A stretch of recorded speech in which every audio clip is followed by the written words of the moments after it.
यहाँ पर विराजमान पुरखा शक्ति, नारी शक्ति, युवा साथी सभी को शिवरावण भोई का क्रांतिकारी सेवा जोहार है। और ग्राम कुटमेली की आयोजन समिति भलावी जी, सलाम जी, अयाम जी, आप सभी के चरणों में मेरा सेवा जोहार है। और 5 दिवसीय कोय पुणे में पधारे हमारे भूमिका आदरणीय दादा सलाम जी के चरणों में भी सेवा जोहार है। और Gondwana student union block Dhanaura के ब्लॉक अध्यक्ष संतोष कुरेती जी, दीपक कुमरे जी, पवन कुमरे जी, मनोज इनवाती जी, शिव कुमार मस्कोले जी, ग्राम इकाई प्रमोद अयाम जी, वीरेंद्र अयाम जी, प्रहलाद अयाम जी, रीता शाह दुर्वे जी, धर्मेंद्र काम जी, राजकुमार बड़कर जी, गोपाल वर्ग जी, आनंद अयाम जी, देवेंद्र पटेल जी, आप सभी के चरणों में मेरा सादर सेवा जोहार है। और मेरे साथ चल कर रहा है गोंडवाना स्टूडेंट यूनियन के जिला अध्यक्ष भाई दुर्गेश उइके जी, गोंडवाना स्टूडेंट यूनियन के ब्लॉक अध्यक्ष लखनादौन से ब्लॉक अध्यक्ष चंद्रभान ककोड़िया जी,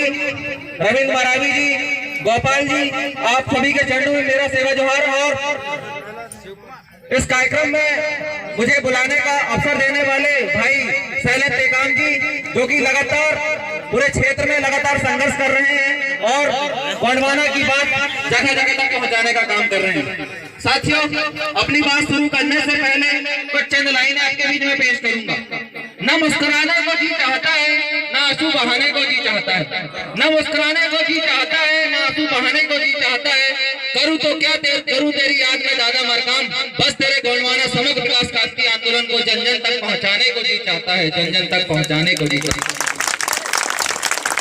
साथियों, आज इस समाज की सबसे बड़ी विडंबना यह है कि आज मेरा समाज भ्रमित समाज बन चुका है। आज आदिवासी समाज की न दिशा पता है न दशा पता है। आज मेरा पूरा समुदाय विभिन्न प्रकार की समस्याओं से घिरा हुआ समाज बन चुका है। आज आदिवासी समाज में कई प्रकार की सामाजिक बीमारियां समाज के अंदर डाल दी गई है, किंतु मेरा भोला वाला समाज इस सामाजिक बीमारियों का सामना नहीं कर पा रहा है, न ही सामाजिक बीमारियों का समाधान कर पा रहा है। ये सबसे बड़ी दुख की बात इस समाज की है। आज आदिवासी समाज में सबसे बड़ी विडंबना और सबसे बड़ी सामाजिक बीमारी है कि आज आदिवासी समाज के बीच में उपजातिवाद ला दिया गया है। आज उपजातिवाद के माध्यम से गोंड प्रधान के साथ शादी ब्याह नहीं करता है, बिल बिलाला के साथ शादी ब्याह नहीं करता है, गोंड कोरगू के साथ विवाह नहीं करता है। ये विडंबना समाज के बीच डाल दी गई है, ये बीमारी समाज के बीच डाल दी गई है। साथियों, मैं आपसे पूछना चाहूंगा, जब आपके पुरखे एक है, आपकी संस्कृति एक है, आपका कल्चर एक है, आपके बाप दादा एक है, आपका खून एक है, तो हम क्यों नहीं एक दूसरे से शादी ब्याह नहीं कर सकते? क्या वजह है कि हम गोंड प्रधान से शादी नहीं कर पाते हैं? क्या वजह है कि प्रधान गोंडों के साथ उठना बैठना नहीं करते हैं? ये बीमारी आज पूरे समाज के अंदर डाल दी गई है। आज दूसरी जो सामाजिक बीमारी हम अंदर डाली गई है वो है पार्टीवाद की बीमारी। आज लगातार आपने देखा होगा हमारे गोंडवाना बाहुल क्षेत्र में लगातार नई नई पार्टियों का उद्गम हो रहा है, लगातार नई नई प्रकार की पार्टियां हमारे बीच में चल रही है, जो इस गोंडवाना आंदोलन को दादा हीरा सिंह मरकाम के गोंडवाना समग्र विकास क्रांति आंदोलन को तोड़ने का काम कर रही है। ऐसी दलाल पार्टी, ऐसे दलाल नेताओं को भी हमें समाज से बहिष्कार करना पड़ेगा, तभी आपके समाज में सुधार होगा। आज लगातार आपने देखा होगा तीसरी सबसे बड़ी सामाजिक बीमारी है जो पूरे समाज के लिए कैंसर का कारण बन चुकी है। तीसरी सामाजिक बीमारी है संतानवाद की। आज संतानवाद की बीमारी ऐसी फैली हुई है तो सबसे ज्यादा समाज को टुकड़े में बांटने का काम अगर कोई कर रहा है तो वो संगठन वाले लोग कर रहे हैं। उस संगठनों में भी आपको चयन करना पड़ेगा कि हमें किस संगठन पे जाना पड़ेगा और कौन सा संगठन हमारे लिए भरपूर सिद्ध होगा, कौन सा संगठन हमारे हक अधिकार की बात करेगा, कौन सा संगठन समाज को जिंदा रखने की बात करेगा। अब आज आपको ये सोचना पड़ेगा, नहीं तो इसी तरह आप संगठनों के माध्यम से टुकड़े टुकड़े में बच के टूट जाओगे। आज लगातार आपने देखा होगा जिस तरीके से भाजपा सरकार आपके साथ शोषण कर रही है, लगातार आपने देखा होगा ये धनौरा लखनादौन ये जो ब्लॉक है ये 5वें अनुसूची की श्रेणी में आते हैं। 5वें अनुसूची का 244 ये कहता है कि पारंपरिक सीमा के अंदर आने वाला संपूर्ण इसके अधीन है, आदिवासियों के अधीन। संपूर्ण स्वशासन किसके अधीन है? आदिवासियों के अधीन है। उसी का आर्टिकल 19 कहता है कि कोई गैर आदिवासी यहाँ के आदिवासियों के बीच में आकर बोल भी नहीं सकता। उसी का 5 कहता है कि कोई गैर आदिवासी आपके क्षेत्र में आके व्यापार भी नहीं कर सकता। उसी का 19 ये कहता है कि कोई गैर आदिवासी यहाँ रह भी नहीं सकता। और आपने देखा है साथियों, धरोहर लखनऊ में आपने देखा है भाजपा सरकार विकास के नाम में विकास यात्रा निकाली हुई है। जिन लोगों को यहाँ बोलने का अधिकार नहीं है, जिन लोगों के क्षेत्र में घुसने का अधिकार नहीं है, वो लोग आपके क्षेत्र में विकास यात्रा निकाल रहे हैं। और मेरा भोला भाला समाज उनकी विकास यात्रा में सम्मिलित होकर अपने समाज को डुबाने का काम कर रहा है। आज आप पूरे भारत में देखेंगे, पूरे भारत में आदिवासियों की अगर संख्या हम माने तो सिर्फ 8% है। वो भी कब? 2011 को सुप्रीम कोर्ट का एक जजमेंट आया था।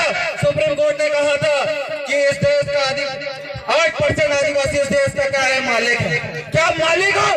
अगर आप मालिक हो तो आपकी दशा में दिशा अलग होती है।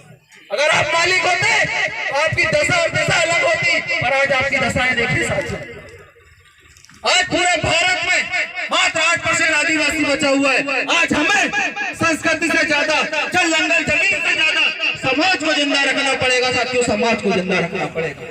समाज को क्यों जिंदा रखना पड़ेगा, इस विषय में भी आपको सोचना पड़ेगा। समाज ने मुझे क्या दिया और समाज मुझे क्या दे रहा है, ये आपको सोचना पड़ेगा। मैं आप सभी से इस मंच के माध्यम से आपसे पूछना चाहूंगा साथियों कि हमें समाज को क्या जिंदा रखा है, क्यों जिंदा रखा है और समाज ने हमें क्या दिया? बताइए साथियों, में समाज ने हमें क्या दिया? बोलो भैया, समाज ने हमें क्या दिया? बताओ। ये दशा है हमारे समाज की, हम बोल नहीं पा रहे। मैं आपके बीच आया, मैंने आपसे बोला कि मेरा नाम शिवरावण है। क्या आप पहचान पाओगे कि आदिवासी है? आप पहचान पाओगे कि गोंड है? पहचान पाओगे कि आप पहचान पाओगे? हाँ नहीं में जवाब दो। नहीं पहचान पाओगे ना। मैं अगर आपके बीच में आके बोलूं मेरा नाम शिवरावण तिरकाम है तो आप फटाक से पहचान जाओगे कि शिवरावण तिरकाम मतलब ये तो आदिवासी है, ये गोंड है, ये तो छेदोधारी है। पहचान जाओगे कि नहीं? पहचानोगे कि नहीं? पहचान जाएंगे, पहचान जाओगे ना। तो समाज ने मुझे क्या दिया? क्या दिया? बोलो। पहचान। क्या दिया? पहचान। समाज ने मुझे क्या दिया? पहचान। जीने के लिए क्या दिया? पहचान। जीने के लिए अधिकार दिया। क्या दिया? क्या दिया? कौन सा अधिकार समाज ने मुझे जीने के लिए दिया? क्वेश्चन आता है कि समाज ने मुझे अधिकार तो दिया, और कौन सा अधिकार समाज ने मुझे जीने के लिए दिया? क्या दिया भैया? जल जंगल जमीन। क्या दिया? जल जंगल जमीन। समाज ने मुझे क्या दिया? बोलो। जल जंगल जमीन। पहचान। क्या दिया? क्या दिया? मैं सिखाने आया हूं, मैं भाषण देने नहीं आया हूं। समाज ने मुझे क्या दिया? पहचान। क्या दिया? जीने के लिए क्या दिया? अधिकार। क्या दिया? जिस समाज की पहचान जिंदा होती है, जिस समाज के अधिकार जिंदा होते हैं, वो समाज कैसा होता है? कैसा होता है? जिंदा समाज होता है। कैसा होता है? कैसा समाज होता है? जिंदा समाज होता है। जिस समाज की पहचान खत्म हो जाए और जिस समाज के अधिकार खत्म हो जाए, वो समाज कैसा होता है? कैसा होता है? मरा हुआ समाज। कैसा होता है? और आज आपका समाज कैसा समाज है? क्या है? कैसा समाज है भैया? बोलो लड़के, कैसा समाज है आपका? मरा हुआ समाज है। कैसा समाज है? आज इस मरे हुए समाज को अगर हमें आइडेंटिफिकेशन करना है, इस मरे हुए समाज की हमें पहचान बनाना है, तो कितने लोगों की आवश्यकता होती है? एक मरी लाश को पंचनामा करने के लिए कितने की आवश्यकता होती है? कितने लोगों की आवश्यकता होती है? कितने लोगों की आवश्यकता होती है? कितने लोगों की? 5 लोगों की आवश्यकता होती है। कितने लोगों की? 5 चीजों में मत एक ही चीज आप जिंदा रख पा रहे हैं, वो क्या है? हमारी संस्कृति को अपने। किसको जिंदा रख पा रहे हैं? जिस संस्कृति को जिंदा रख पा रहे हैं हमारे भूमिका परिवार लोग, जिस संस्कृति को जिंदा रख पा रहे हैं। और गांव में तो आपके एक और व्यक्ति होता है, अगर किसी गांव में लाश पड़ी है, उसका पंचनामा करना है तो गांव मुकद्दम की भी जरूरत पड़ती है। किसकी जरूरत पड़ती है? गांव पटेल की जरूरत पड़ती है, एक गांव बोलने वाले बंदे की जरूरत पड़ता है, एक गांव कोटवार की जरूरत पड़ती है। क्या आपने ऐसी व्यवस्था बनाए हैं? बनाए हैं? बताओ भैया, बनाए हो? नहीं। आज इस मंच के माध्यम से आपको कसम खा के जाना पड़ेगा और गांव-गांव पारंपरिक रूढ़िगत ग्राम सभा बनाना पड़ेगा, तभी आपके समाज का विकास होगा, तभी आपके समाज का उद्धार होगा। अन्यथा आज जो हालात पाकिस्तान के हैं, आज पाकिस्तान दाने खाने को मोहताज है, दाने सोने को मोहताज है। आने वाले 5 साल बाद इस आदिवासी समुदाय का भी यही हाल होगा, लिख लेना नहीं तो अगर विश्वास न होता। आपको क्या करना पड़ेगा, आपको व्यवस्था निर्माण करना पड़ेगा। आज आपको सबसे बड़ी विडंबना इस समाज की है कि आज आदिवासी समाज के पास अपनी खुद की व्यवस्था नहीं। आज आदिवासी समाज को बड़े बड़े सीबीएसई स्कूल खोलना पड़ेगा, बड़े बड़े कॉलेज खोलना पड़ेगा, बड़ी बड़ी यूनिवर्सिटियां खोलना पड़ेगा। ये दूसरे के बाप के पैसों से नहीं, अपने पास के पैसों से खोलना पड़ेगा। इस बड़े बड़े कॉलेज, बड़े बड़े यूनिवर्सिटी खोलने के लिए हमें कुछ पैसों की आवश्यकता होगी। पैसों की आवश्यकता को पूरा करने के लिए हमें किसी नेता के पास जाने की जरूरत नहीं, किसी मंत्री के पास जाने की जरूरत नहीं है। तमाम युवा लोग यहाँ बैठे हैं, तमाम बुजुर्ग दादा लोग यहाँ बैठे हुए, तमाम मेरी बहनें, तमाम मेरी माताएं यहाँ पर बैठी है। आपको गांव-गांव जाके सर्वे करना पड़ेगा। कैसे सर्वे करना पड़ेगा? जब आप गांव में जाओगे तो आपको पहला सर्वे यह करना पड़ेगा कि बच्चे से लेकर बूढ़े तक की जनसंख्या कितनी है। बताओ भैया, कुटमेली में बच्चे से लेकर बूढ़े तक की जनसंख्या कितनी है? उदाहरण मान लो भैया 1500, 3000 मान लो, एक मोटा हिसाब कि कुटमेली में बच्चे से लेकर बूढ़े तक की जनसंख्या कितनी? 3000। कितनी? 3000। और दूसरा सर्वे हमें ये करना है कि उस गांव में शराब पीने वालों की जनसंख्या कितनी? कितने लोग शराब पीते हैं यहाँ पे? 3000 में मोटा हिसाब मान लो कितने लोग? 2000 लोग। कितने लोग पीते ही होंगे? कितने लोग पी रहे भैया? 2000 लोग। अब तीसरा सर्वे हमें गांव में ये करना है कि एक दिन में वो कितने रुपए की शराब पीता? पौवा कितने का आता है? 100 रुपए का मान लो। कितने का? 100 रुपए का। कितने का? अब 2000 गुणे 100 करो, कितना होता है? बोलो। 2000 गुणे 100, 2 लाख रुपए। कितने? अब सोचो आप लोग, अब अनुमान लगाओ। हमने पहले सर्वे किया कि कुटमेली गांव में बूढ़े से बच्चे से लेकर बूढ़े तक की जनसंख्या कितनी? 3000। दूसरा सर्वे हमने यह किया कि शराब पीने वालों की जनसंख्या कितनी। फिर हमने तीसरा सर्वे किया वह व्यक्ति एक दिन में कितने रुपए की शराब पीता है। जब हमने आंकड़ा लगाया कि ये एक दिन में 100 रुपए की शराब पीता है, मतलब एक दिन में एक आदिवासी, एक दिन में जो 2000 आदिवासी कितने लाख की शराब पी के पेशाब कर देते हैं? 2 लाख रुपए की शराब पी के पेशाब कर देते हैं और अपना स्कूल कॉलेज नहीं बना पाते। ये सबसे बड़ा दुर्भाग्य इस आदिवासी समाज का है। अब सोचो कि एक महीने में 2 लाख रुपए की शराब पी के पेशाब कर देता है तो साल भर में कितने की शराब पीता होगा?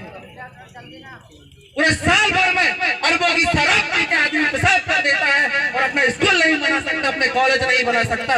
जब आप अपने स्कूल और कॉलेज नहीं बना सकते तो आप अपने बच्चों का भविष्य कैसे बनाओगे?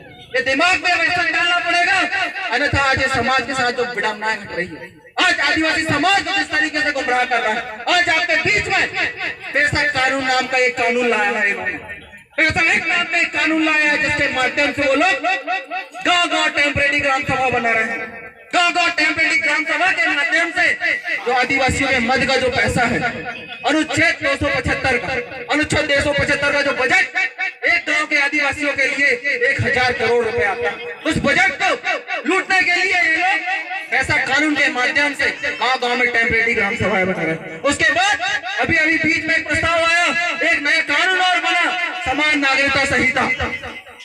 समान नागरिकता संहिता एक कानून बना। अगर वो कानून अगर हमारे देश में लागू होता है, हमारे जिले में लागू होता है, हमारे पूरे भारत में लागू होता है, तो आपको जो विशेष अधिकार आपको जो मिले हैं, आपको जो एट्रोसिटी एक्ट मिला है, 5वीं अनुसूची मिली है, 6वीं अनुसूची मिली है, अनुच्छेद 13(3) का के तहत आपको विधि का बल मिला है, वो भी खत्म हो जाएगा साथियों। आज आपको देखना पड़ेगा और आपको लड़ना पड़ेगा। बिना लड़े आप समाज को उद्धार नहीं कर पाओगे। हमारे पुरखों का मिशन रहा है अबुआ दिसुम अबुरा। अभी दादा कह रहे थे कि मावा नाटे मावा राज। आज हम अगर हम व्यवस्था खोलते हैं तो स्वाभाविक बात है कि मावा नाटे मावा राज हमारा स्थापित होगा। ये चीज आपको समझना पड़ेगा। और आपने देखा है लगातार गोंडवाना स्टूडेंट यूनियन पूरे जिले में, मध्य प्रदेश के 52 जिलों में लगातार संघर्ष कर रहा है, जिसका सदस्यता अभियान अभी चालू है। तमाम जो युवा साथी, तमाम मेरी जो छोटी बहनें, आप सभी से कहूंगा कि आप इस गोंडवाना आंदोलन के एक छोटा संगठन गोंडवाना की सदस्यता लें और सिपाही के रूप में समाज के लिए काम करें। आप सभी से नहीं मेरा निवेदन। इन्हीं शब्दों के साथ मैं अपनी बाड़ी को ही विराम देता हूँ। जौहर जिंदाबाद, जय आदिवासी।